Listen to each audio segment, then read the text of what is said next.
Chaque jour est nouveau et chaque jour, c'est une opportunité de changer et chaque jour, c'est une opportunité aussi de rentrer à la maison.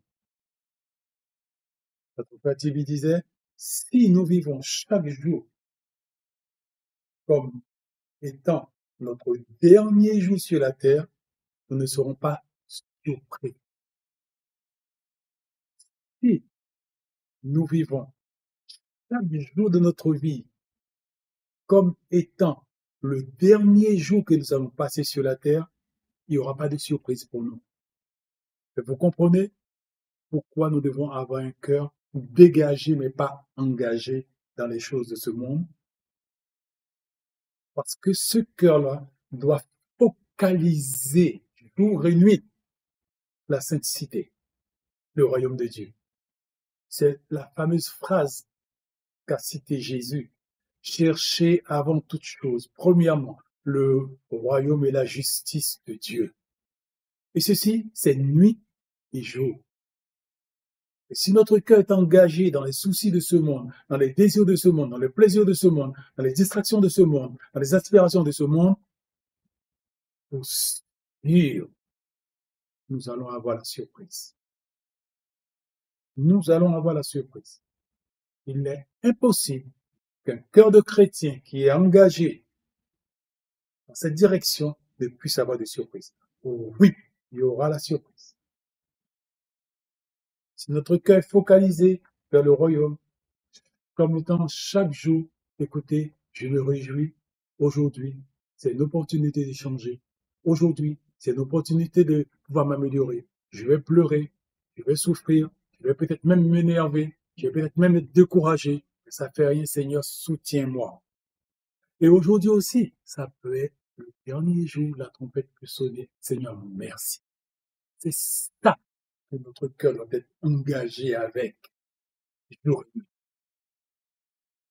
Mais pas et quel est le dernier film qui va sortir, quel est le dernier téléphone qui va sortir, quelle est la dernière voiture électrique qui va sortir, quelle est et tout sur cette terre. C'est pas à ce que nous sommes appelés à participer.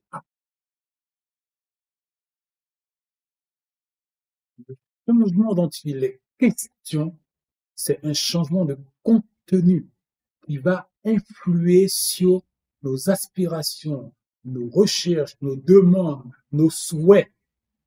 Et quand ce changement a lieu, il va diriger tout ce que nous sommes vers chercher avant toute chose le royaume et la justice de Dieu. Et toutes choses vous seront données par-dessus.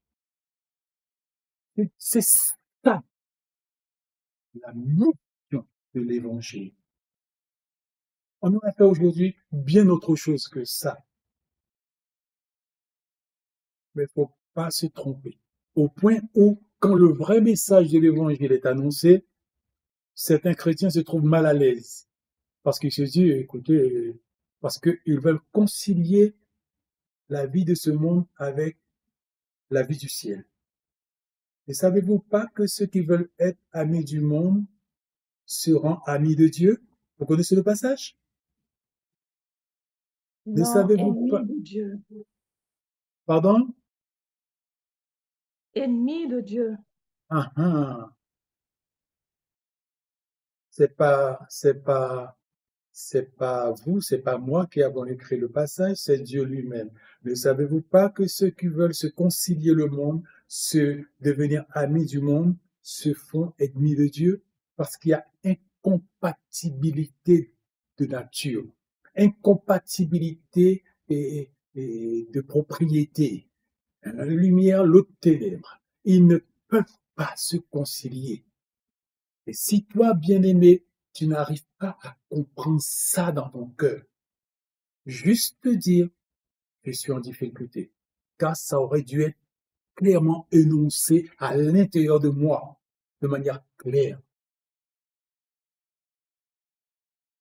La propriété des ténèbres, la propriété de la lumière, ça aurait dû être énoncé clairement dans mon cœur. Et si c'est ton cas, juste te dire, ah, je ne suis pas prêt à crier vers Dieu. Père, s'il te plaît, au secours, aide-moi. Car le jour ne peut pas me trouver dans cette situation-là, il n'y aura pas de repos.